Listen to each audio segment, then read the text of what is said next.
Olá, internet! No vídeo de hoje eu vou falar um pouquinho para vocês sobre um seminário que eu apresentei no último dia 10 de abril de 2018. Foi na disciplina de Metodologia do Ensino de História 1, com a professora Patrícia. E nós tratamos sobre documentos escritos. Por que eu estou colocando esse vídeo aqui? Talvez interesse principalmente o pessoal do primeiro ano da História, que está cursando aí Metodologia da História. Deve estar cursando com o Palmeira ou com o Zé Geraldo, eu acredito, né, se vocês forem mais ou menos contemporâneos comigo. E isso pode ajudar bastante vocês a fazer aquele estudo de revisão no final, quando vocês forem fazer a prova. Porque vai tratar, basicamente, o texto que eu vou tratar aqui, vai tratar da forma que os historiadores viam o documento, lá no século XIX, até mais ou menos a década de 90, no contexto da pós-modernidade, de modo assim meio abreviado, ok? Vamos lá. O texto que a gente ficou responsável, no caso eu, foi o texto que está num livro chamado A Escrita da Memória, Interpretações e Análises Documentais. Nesse livro foi organizado pelo professor Leandro Carnal, sim, o famoso Carnal, ele mesmo, e José Alves de Freitas Neto, que eu não sei se é muito famoso na internet, mas ele deve ser famoso também em algum círculo. E esse livro, ele foi lançado em 2004, ou seja, guardem essa data, 2004, ok? O Brasil não estava passando por tudo que está passando agora, no começo lá do mandato do Lula, só para vocês terem uma ideia temporal de quando o livro foi lançado. O artigo que a gente leu e apresentou na terça, para tratar de documentos escritos, foi um artigo do professor Elias Tomé Saliba. Quem faz história na Universidade de São Paulo já deve ter tido aula com um professor em teoria da história, ok? Muita gente do meu ano teve, eu não cheguei a ter, mas eu o conheço de vista. Então vamos falar um pouquinho rapidamente do professor Saliba, só para vocês saberem um pouco do autor do texto que eu vou tratar aqui, ok? Ele possui graduação, mestrado e doutorado em História, livre docência em Teoria da História, pela USP. Esse trechinho da biografia dele eu tirei do Departamento de História da USP, então tá lá, se você quiser dar uma olhada, dar uma checada, ou quiser mais informações do professor. E por aqui a gente já percebe que o professor tem uma longa carreira com a Universidade de São Paulo. O professor ele se especializou em História da Cultura, com ênfase no Brasil do período republicano, e ele trabalha, assim, grosso modo, com esses dois polos, Teoria da História e História Cultural, focado no humor brasileiro, por exemplo. Destacando algumas obras dele aqui, vamos lá. Livro Raízes do Riso, que em 2010 estava na terceira edição, e ele também tem vários capítulos e artigos em outros livros, por exemplo, História da Vida Privada no Brasil, volume 3. O capítulo dele é A Dimensão Cômica da Vida Privada na República. Então, o professor trabalha com o tema do humor e com o tema de teoria da história, metodologia da história, ok? Vamos embora. Antes de começar a falar do texto dele aqui, eu queria fazer um destaque, uma ressalva, que o professor ele tem uma preocupação não só com o conteúdo do seu texto, do seu artigo. O conteúdo é importante, ele tem um cuidado bastante grande, mas ele mostra uma preocupação também com a forma. O que eu quero dizer com a forma? O professor ele tenta aproximar... o Jon Snow caiu aqui, meu. Pô, Jon Snow. Pô, você não sabe de nada, hein? Então, o professor tenta aproximar o leitor do texto.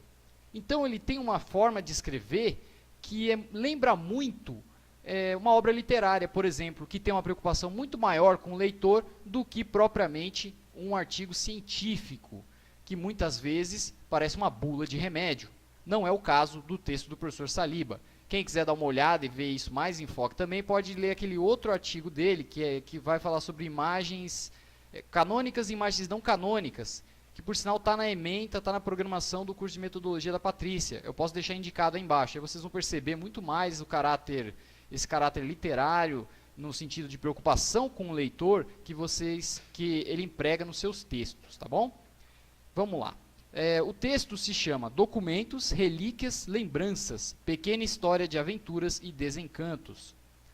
Uma outra coisa que o professor Saliba costuma fazer é colocar uma espécie de historieta, uma anedota no começo que converse com o conteúdo do texto, mas que tente dar aquela quebrada no clima, sabe? Só para tentar dar uma aproximada no leitor, para que ele não ache que aquele artigo é uma coisa chata, penosa, que vai cansar a leitura dele. Então, nesse aqui, ele vai nos contar uma pequena história do Gustave Flaubert, que é um texto que foi escrito em 1881, e o texto do Flaubert vai contar basicamente a história de dois copistas que passavam a sua vida a ficar copiando e recopiando documentos de uma forma penosa, rotineira, sabe? Só recopiando os documentos e mais nada. Um certo dia, esses copistas decidiram trocar de profissão, buscar um outro sentido para suas vidas, algo que fosse mais significativo. Então eles passaram por diversas profissões. Eles foram agricultores, teólogos, arqueólogos e lá pelas tantas historiadores. Quando eles decidiram se embrenhar pelas áreas que a história cobre, eles foram fazer um curso na Sorbonne.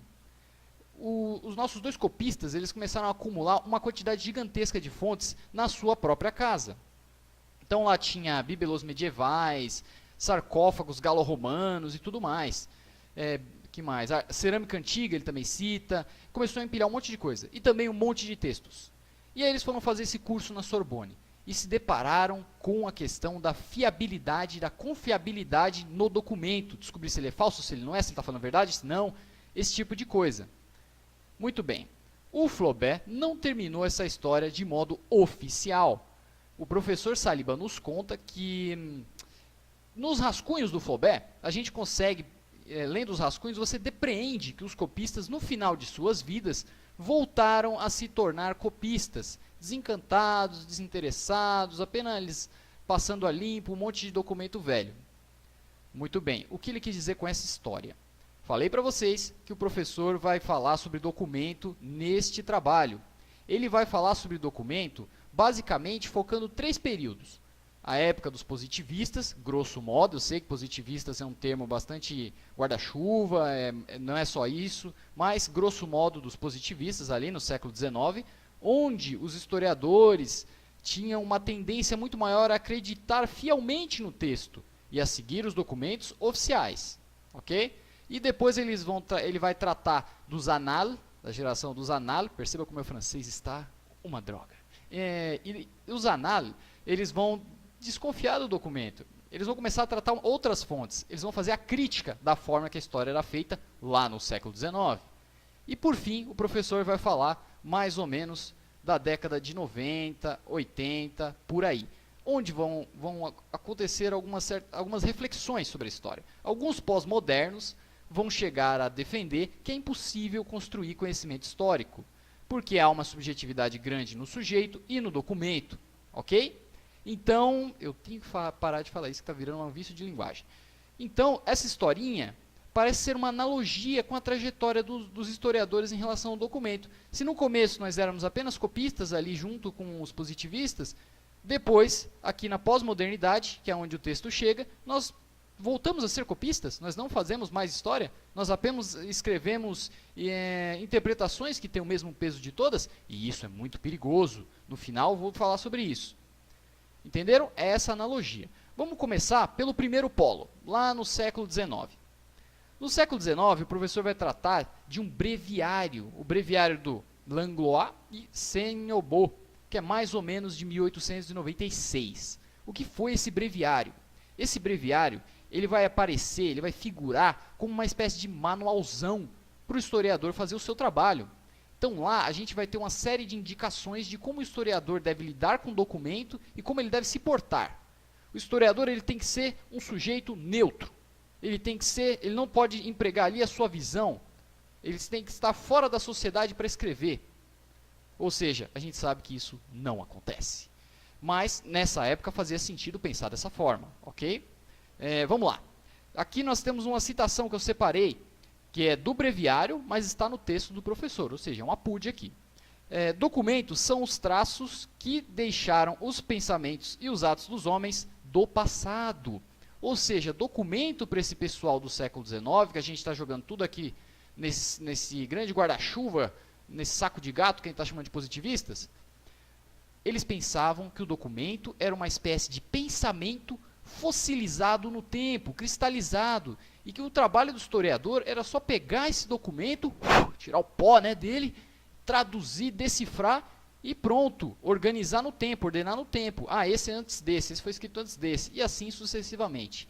Era mais ou menos assim que o breviário pedia para as pessoas, para os historiadores trabalharem. Mas não era só isso. A gente pode fazer também algumas ponderações, é algo que o professor Saliba faz aqui. A geração dos análises vai criticar demais o breviário, mas o professor Saliba está falando que quando você lê o breviário inteiro, você consegue perceber certas oscilações na própria escrita dos autores que podem aludir que eles teriam uma certa consciência de que a história não é somente uma história escrita, não é somente uma história política, não é somente os documentos oficiais que valem a pena ser lidos. E também que o relato que o historiador constrói também é de certa forma, uma composição que tem influência dele como autor. Mas, como o professor mesmo diz, isso são apenas oscilações. Não é o grosso, não é o que se firma, o que se torna mais aparente, o que se torna mais enfático no breviário. O breviário também ele vai pecar mais pelos excessos que ele comete do que propriamente pelas questões que ele levanta. Por exemplo, o breviário ele vai nos dizer, ele vai defender que nós temos que fazer uma crítica documental bastante rígida, bastante séria. Então, eu peguei aqui um documento, eu tenho que saber quem escreveu esse documento. Ah, fulano de tal que assinou.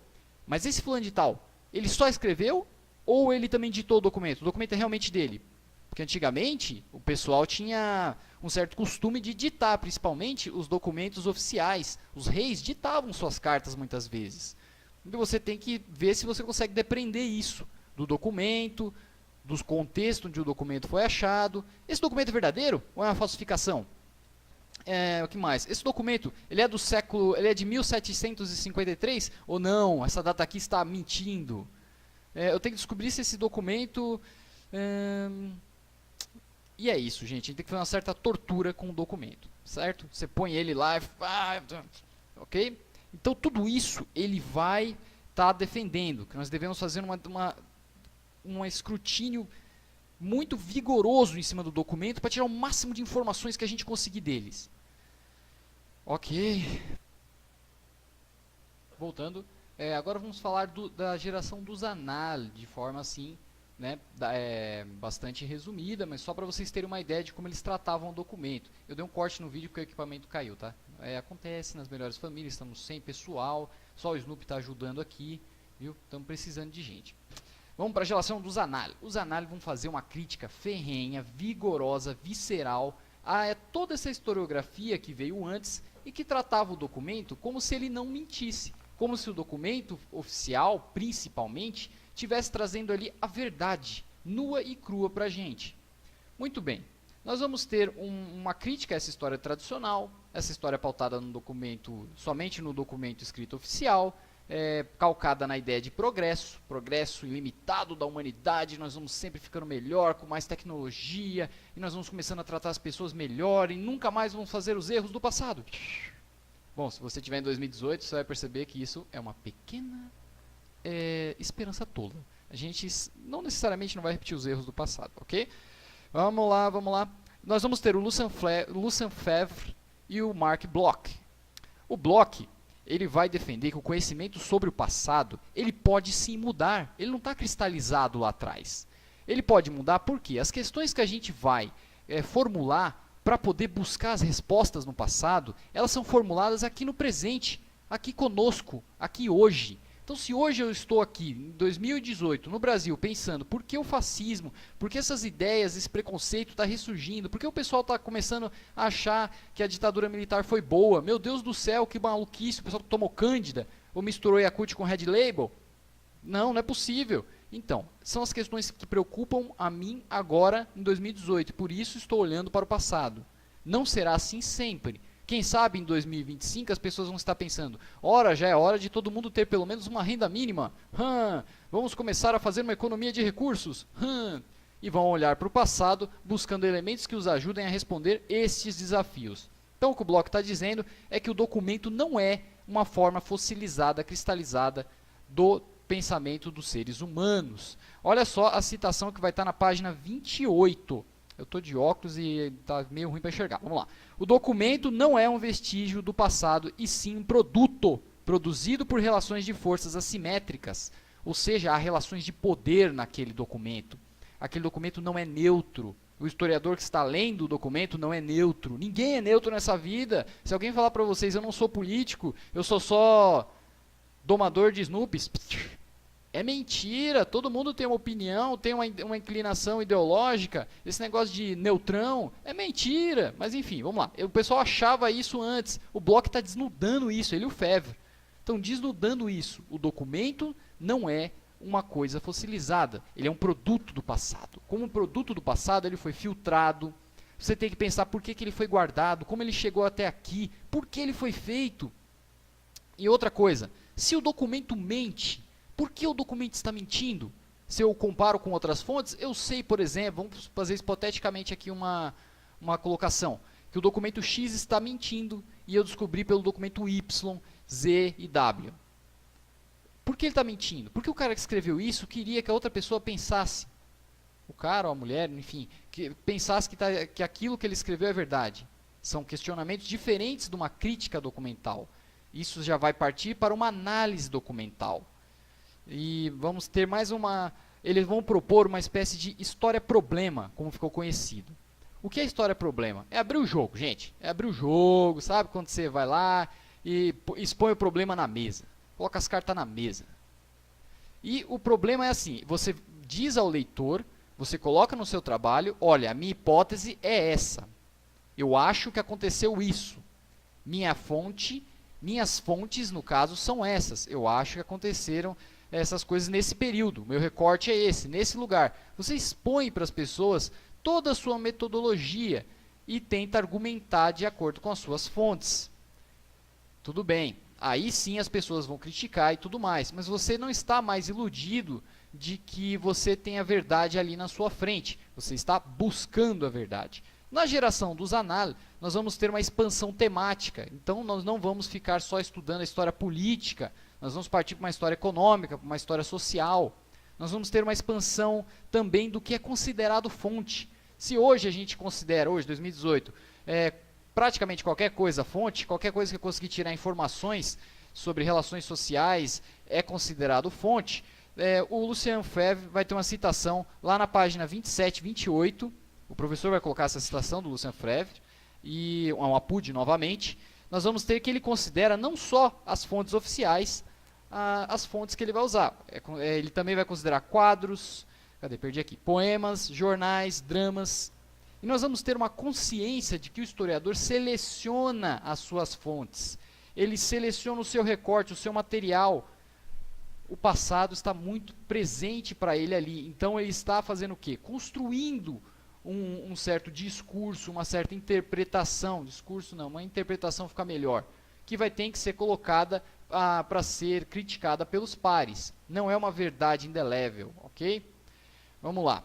Nós vamos ter depois da geração dos análises, nós vamos ter o Brodel, o famoso Brodelzão, nós vamos ter o Certeau-Deby, o Legoff, e eles vão ampliar a noção de fonte e também de tema. Nós vamos ter a história cultural, vamos fazer a história da medicina, a história da ciência vai ficar bem mais ampliada. Nós vamos fazer a história de uma porção de coisas, história do medo, história da morte. O Felipe Ares tem um livro chamado História da Morte, por exemplo. O Legoff ainda vai trabalhar essa história do documento e vai alegar que o documento, vai defender que o documento, quando ele é usado pelo poder, ele se torna uma espécie de monumento que vai ser usado pelo poder para se perpetuar ou para legitimar a sua ideologia, por exemplo. Como eu disse, crítica documental passou agora a ser uma análise documental, porque vai abarcar todas essas outras questões e não só ordenar o documento no tempo e decifrá-lo e verificar sua autenticidade. Então, aqui na geração dos análises, eu não falei para vocês a época, é mais ou menos a década de 20 e 30 e daí em diante, que nós vamos começar com a geração dos análises. Se eu não me engano é 1929 a revista Análise, mas isso a gente confere. Passando agora para o terceiro ponto que o professor vai tratar, que ele vai tratar de alguns pós-modernos que vão defender que é impossível você fazer conhecimento histórico. Porque quando a gente começou a questionar a história, nós começamos a questionar a verdade, a busca da verdade, nós começamos a abrir brechas para o relativismo histórico. Isso ali, final da década de 70, década de 80 e principalmente a década de 90. Nós vamos trazer a linguagem de volta ou novamente, ou trazendo pela primeira vez, para o centro da interpretação do historiador, da preocupação do historiador. Porque pensando a linguagem, a forma que a pessoa se comunica, seja na forma de texto, de um quadro, seja na forma de uma narrativa sonora pelo rádio, por exemplo, como o pessoal vai fazer na história da música popular, o professor José Geraldo tem bastante texto disso aí. José Geraldo da Vinci, tá? Se vocês quiserem procurar. E a linguagem, sendo autorreferente, ela guardaria em si certas características do ser humano que seriam passíveis de serem compreendidas, talvez não explicadas, mas compreendidas. O que eu quero dizer com isso? Que a gente vai recuperar a hermenêutica da escola alemã, principalmente do Dilthey, do Herder, do Heidegger. Se eu estiver pronunciando o nome errado dele, vocês me perdoem novamente. Refinada pelo Coselli, pelo Ricoeur, acho. Enfim, eu escrevo aí embaixo depois para vocês. Refinada por esses senhores, por esses pesquisadores. Nós vamos ter uma percepção de que os documentos e os eventos humanos, eles não são isentos de contingências. Eles não são isentos do fator caos, por exemplo. Vamos explicar para a gente entender. Os eventos humanos podem acontecer ao acaso. Não necessariamente uma coisa aconteceu, porque outra aconteceu antes, e ele tem um grupo de causas muito bem encadeadas que vão chegar nesse evento. Certo? O professor dá exemplos sobre isso, porque a gente sempre imagina que uma determinada guerra teve uma razão explícita, bem certinha, e pode ser que não tenha sido isso. A gente também tem que estar aberto para o acaso, para a imprevisibilidade. O professor vai citar o exemplo aqui do teclado QWERTY, que é esse teclado que vocês têm aí na frente de vocês no computador. Se vocês olharem aí no canto esquerdo, vai ter as letras Q, W, E, R, T, Y, o QWERTY. Ele vai nos dizer, também está presente no WhatsApp, em qualquer interface que vocês tenham entre a máquina e vocês, que é necessário digitar, normalmente vai aparecer esse teclado QWERTY. Eu nunca na minha vida vi outro teclado. Vamos lá. Esse teclado, ele sobreviveu no tempo por uma série de acasos. Porque o professor Saliba, nesse texto, vai argumentar, vai mostrar para a gente que ele não era o mais eficiente. Ok? Então ele não era o mais racionalmente preparado, com mais chances de ser predominante pela sua eficiência. Ele somente se perpetuou por uma série de acasos, grosso modo. Mas vocês querem outros exemplos? A história da ciência, por exemplo. Se vocês pegarem toda a atomística, ela é recheada de acasos. Às vezes o pessoal estava lá pesquisando para ver se conseguia detectar uma certa partícula. E aí, de repente, eles descobriam que naquele anteparo tinha um outro desvio. Mas esse outro desvio não dava para ser explicado pelo modelo anterior. E aí eu comecei a pesquisar esse outro desvio. E eu descobri que essa partícula aqui não pode ser explicada pelas minhas outras ideias acerca do modelo. Eu vou ter que mudar o modelo. E aí o pessoal mudou o modelo e os modelos atômicos foram mudando. Desde o modelo do Thomson, do Rutherford, até os modelos agora quânticos. Vocês podem procurar isso na internet. Abram uma aba aqui e vocês vão ver. Tem a história da medicina também. Por exemplo, procurem sobre a descoberta da penicilina, que aconteceu por acaso. O senhor não estava, ou a senhora, não me lembro quem foi, o Alexander alguma coisa. Ele não estava procurando isso.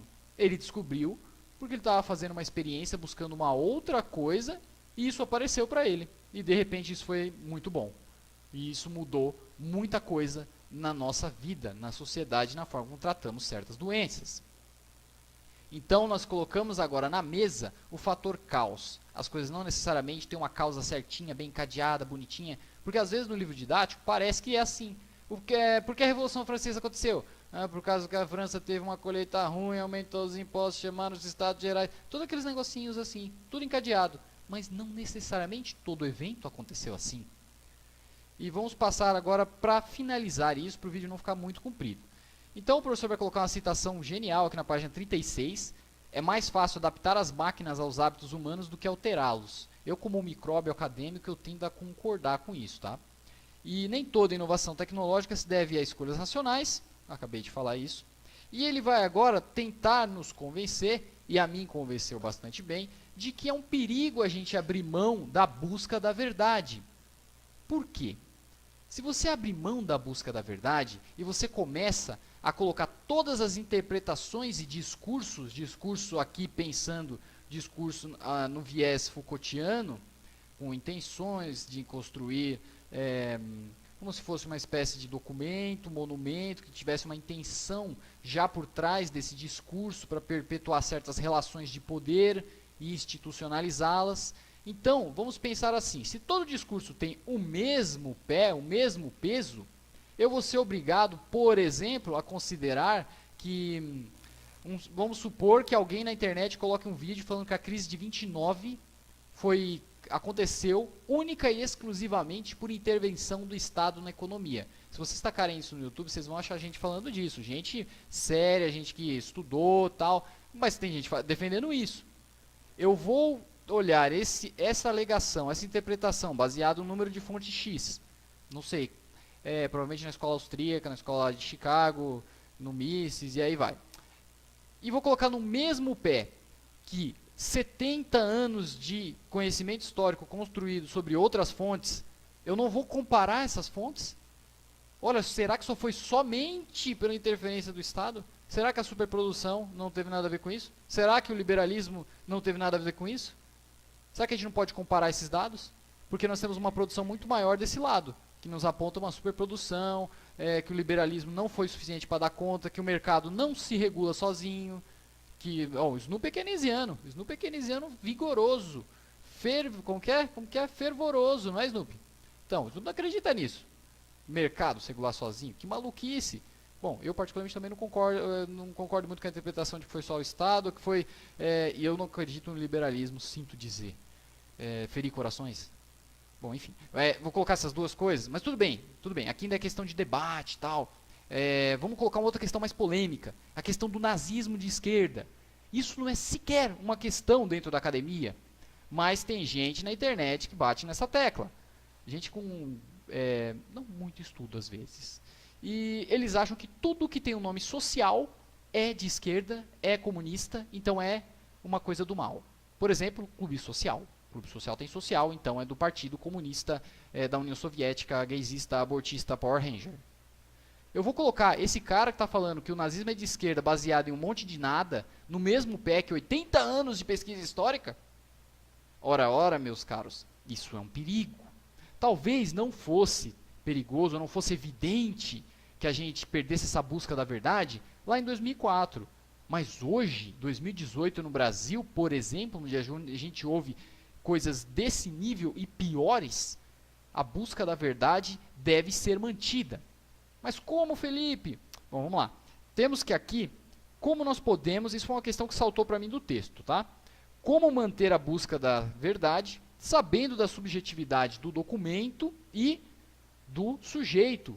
Nós temos uma subjetividade, nós não vamos até o nosso documento lívidos, como anjos puros, espíritos etéreos. E não tratamos o documento dentro de um quarto branco estofado. Nós temos influências sociais na nossa cabeça, porque nós saímos da nossa casa, nós convivemos com pessoas, ok? Então, pensem nisso. Há a influência do sujeito, há a influência do documento. Esse documento foi escrito com uma intenção, com um sujeito que também estava lá envolvido nas relações de poder do seu dia a dia, do seu mundo, da sua época.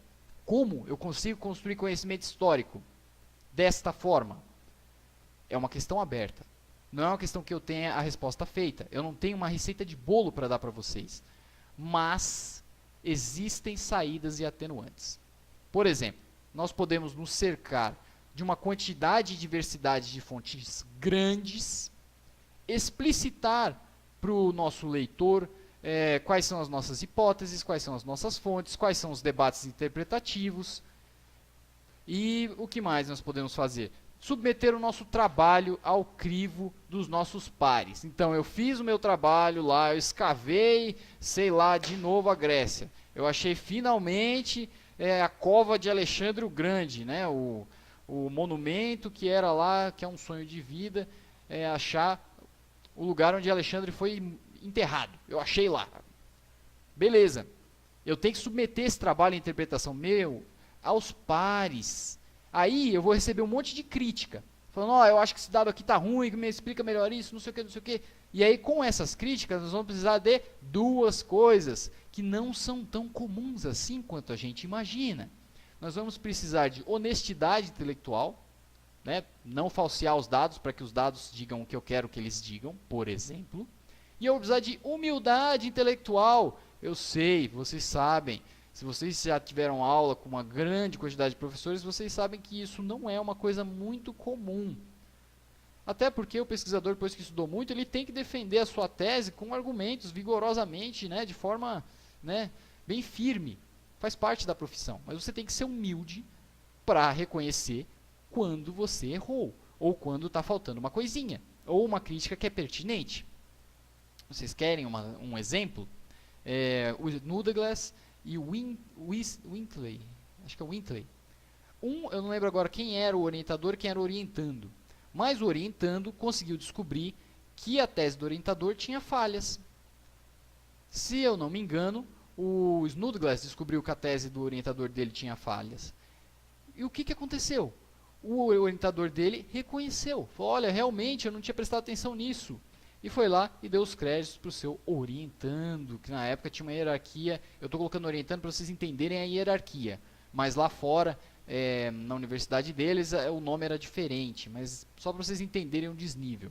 Ele reconheceu. Falou, realmente eu não tinha contado com isso. E foi lá e refez uma parte do seu trabalho. Então nós temos que ter essa humildade intelectual. E eu acho importante nós não abdicarmos da busca da verdade. A ciência, a história, as outras disciplinas, nós não podemos abdicar essa busca da verdade. Senão a gente vai ficar aí navegando ao sabor de fake news, de opiniões atravessadas, de uns caras que, sei lá, meu Deus, confia em certas fadas que a gente viu que a experiência não funcionam. Então, pessoal, é mais ou menos isso. Eu acho legal vocês darem uma olhada nesse texto. Eu vou deixar aqui embaixo a descrição. Eu vou deixar o programa que eu tive na época que eu estudei, que eu fiz metodologia 1 com o professor José Geraldo. Porque foi um curso muito bom, aprendi muita coisa. E vocês vão poder dar uma olhada na bibliografia, se tiver algum outro tema que interesse, algum outro texto que vai ajudar vocês a estudar, tanto para essa matéria de metodologia, ou para você que está fazendo uma outra faculdade, que também precisa ler alguma coisa que esteja baseada nesse tema que eu tratei aqui, dos documentos escritos, e a nossa forma do historiador olhar para ele, desde o 19 até agora. Eu vou deixar tudo aqui embaixo, ok? Se você gostou do vídeo, dê um curtir, marque o seu coleguinha, o seu amigo, sua namorada, sua amante, seu amante, põe todo mundo aí. E obrigado, pessoal. Por hoje é só.